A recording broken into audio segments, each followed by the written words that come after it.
നമ്മളിപ്പോൾ നിൽക്കുന്നത് പാലക്കാട് കൊട്ടേക്കാടുള്ള ഷിർദി സായി ക്ഷേത്രത്തിലാണ്.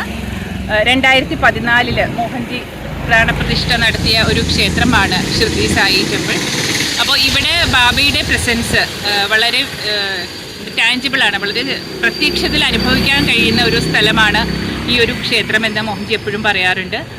ബാബയുടെ ആ ഒരു ഹൈ എനർജി ഇവിടെ നമുക്ക് ഫീൽ ചെയ്യാൻ സാധിക്കും. അപ്പോൾ ഇന്ന് മോഹൻജി ഇവിടെ വരുന്നുണ്ട്. ഈ പ്രാവശ്യത്തെ ആ ഒരു പ്രതിഷ്ഠ മഹോത്സവം ഉദ്ഘാടനം ചെയ്യാനായിട്ട് മോഹൻജി ഇന്ന് വരുന്നുണ്ട്. അപ്പോൾ അതുകൊണ്ടാണ് ഞങ്ങളെല്ലാവരും ഇവിടെ വന്നിരിക്കുന്നത്. ഈ ഒരു ക്ഷേത്രത്തിന് ഒരുപാട് പ്രത്യേകതകളുണ്ട്, അത് വഴിയേ പറയും.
അപ്പോൾ ഇവിടുത്തെ പാചകത്തിന് ഒരു അത്ഭുതകരമായ കഥയുണ്ട്. ഒരിക്കൽ മോഹൻജി യാത്ര ചെയ്തുകൊണ്ടിരിക്കുമ്പോൾ ഒരു വൃദ്ധനായിട്ടുള്ള ഒരാൾ വന്ന് ഒരു കവറ് മോഹൻജിയെ ഏൽപ്പിച്ചു. മോഹൻജിക്ക് അത് മനസ്സിലായില്ല. മോഹൻജിക്ക് ആ ആളെ അപ്പോൾ മനസ്സിലായില്ല, ഇതെന്താണെന്ന് മനസ്സിലായില്ല. മോഹൻജി പിന്നീട് നോക്കിയപ്പോൾ അതിൽ ബാബയുടെ പാതകങ്ങളായിരുന്നു. ആ പാതുകങ്ങൾ അത് ബാബ തന്നെയാണ് കൊണ്ടു കൊടുത്തത് എന്ന് മോഹൻജിക്ക് പിന്നീടാണ് മനസ്സിലായത്. ഈ പാതുകങ്ങളാണ് ഇവിടെ ഈ കൊട്ടേക്കാട് സായി ടെമ്പിളിൽ പ്രതിഷ്ഠിച്ചിട്ടുള്ളത്. അതായത് ഈ ഒരു ക്ഷേത്രം ഉണ്ടാവണം എന്നുള്ളത് ബാബയുടെ ആഗ്രഹമായിരുന്നു. ആ ആഗ്രഹത്തിനുള്ള ഒരു ഉപാധിയായിട്ടാണ് മോഹൻജി പ്രവർത്തിച്ചത്. മോഹൻജി എപ്പോഴും പറയും, ഈ ഒരു ക്ഷേത്രത്തിൽ വരുമ്പോൾ ഞാൻ ഒരു ഭക്തനായിട്ടാണ് വരുന്നത്, ബാബയുടെ ഒരു ഡിവോട്ടി ആയിട്ടാണ് വരുന്നത്. ഇവിടെ എല്ലാവരും തുല്യരാണ്. ഇപ്പോൾ ബാബ എന്താ പറയുക, ബാബയുടെ തന്നെ ചൈതന്യം നിറഞ്ഞു നിൽക്കുന്ന ഈ ഒരു ക്ഷേത്രത്തിലാണ് ഇന്നിവിടെ ഉള്ളത്. മോഹൻജി വരുന്നുണ്ട് ധ്വജാരോഹണത്തിന് വേണ്ടിയിട്ട്. അപ്പോൾ ഇവിടെ ഒരുപാട് ബാബയുടെ പ്രസൻസ് അനുഭവപ്പെടുന്ന ഒരു ക്ഷേത്രം കൂടിയാണിത്. അപ്പോൾ കൂടുതൽ വിശേഷങ്ങൾ മോഹൻജി വന്നതിന് ശേഷം പറയാം. നല്ല ക്യൂട്ടായിട്ടുള്ള 2 നായ്ക്കുട്ടികളുണ്ട് കേട്ടോ ഇവിടെ. ഒരാൾ ഡോളി, ഇയാളുടെ പേര് എനിക്കറിയില്ല. അവർ വളരെ ഫ്രണ്ട്ലി ആയിട്ടുള്ള നായ്ക്കുട്ടികളാണ്. ഷിർദി ബാബയുടെ സ്ഥലമായിരുന്ന ഷിർദിയിൽ പോയാൽ നമുക്ക് കാണാം, അവിടെ സദാ കത്തിക്കൊണ്ടിരിക്കുന്ന ഒരു ധുനിയുണ്ട്. അവിടെ നിന്നുള്ള ഉധിയാണ് എല്ലാവർക്കും പ്രസാദമായിട്ട് കൊടുക്കുന്നത്. അതേ മാതൃകയിൽ തന്നെ ഇവിടെയും ഒരു ധുനിയുണ്ട്. ആ ധുനിയാണ് ഈ കാണുന്നത്. ഇത് ക്ഷേത്രത്തിനകമാണ്. ഇന്ന് ഇവിടെ പ്രത്യേക പൂജകളും ഹോമങ്ങളും എല്ലാം നടക്കാൻ പോകുന്നുണ്ട്. അതിനുള്ള തയ്യാറെടുപ്പിലാണ് ഇവിടെയുള്ള പൂജാരിമാർ. അതിനുള്ള തയ്യാറെടുപ്പാണ് ഇവിടെ നടന്നുകൊണ്ടിരിക്കുന്നത്. ഇവിടെ തന്നെ ഭക്ത ആഞ്ജനേയൻ്റെ, അതായത് ഭക്ത ഹനുമാൻ്റെ പ്രതിഷ്ഠയും ദത്താത്രേയൻ്റെ പ്രതിഷ്ഠയും ഉണ്ട്. അത് ഉപപ്രതിഷ്ഠകളായിട്ടാണ് ഇവിടെ ഉള്ളത്. അതാണ് ഈ കാണുന്നത്.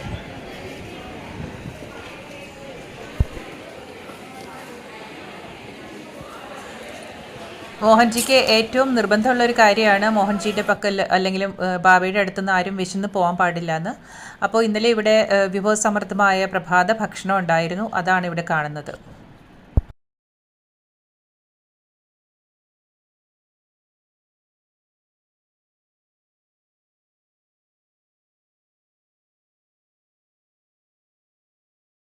നമ്മളിപ്പോൾ നിൽക്കുന്നത് ഈ ഒരു അത്തിമരത്തിൻ്റെ അടുത്താണ്. ഈ ഒരു അത്തിമരം ദേവിയമ്മ മോഹൻജിക്ക് കൊടുത്ത അത്തിമരമാണ്.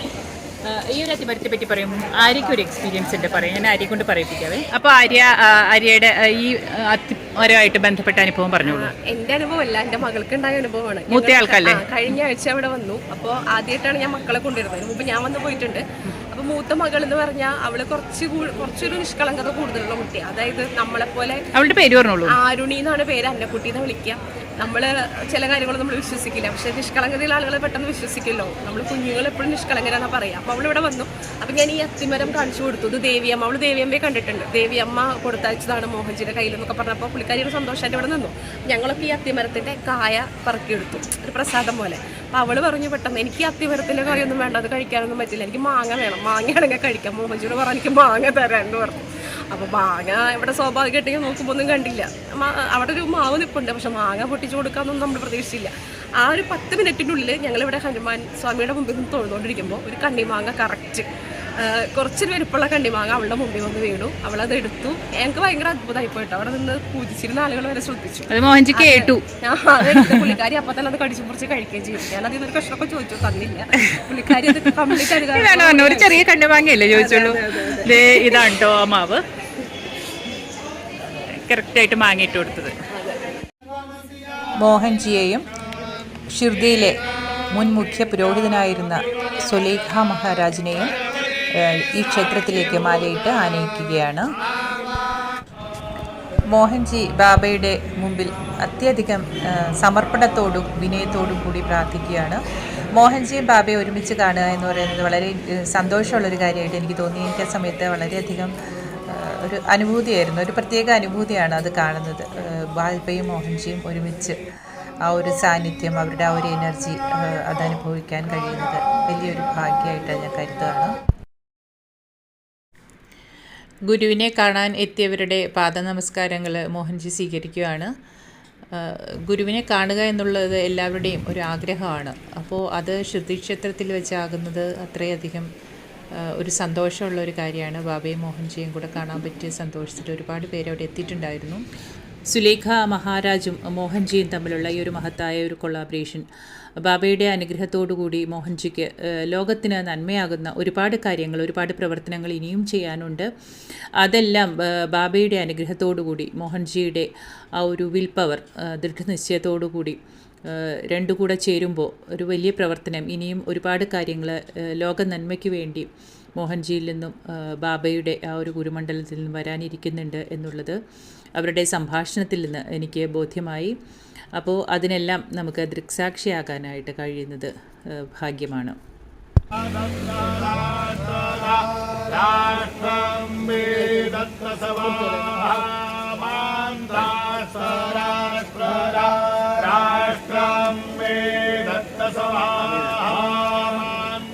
ഈ ഒരു വിശിഷ്ടമായ മുഹൂർത്തത്തിന് സാക്ഷ്യം വയ്ക്കാൻ സാധിച്ചതിനെ ഗുരുമണ്ഡലത്തിനോടും സദ്ഗുരു മോഹൻജിയോടും ബാബയോടും നന്ദി പറഞ്ഞുകൊണ്ട് അവസാനിപ്പിക്കുന്നു ഈ ഒരു വീഡിയോ. ഇതുവരെ കണ്ട നിങ്ങൾക്ക് എല്ലാവർക്കും നന്ദി, നമസ്കാരം.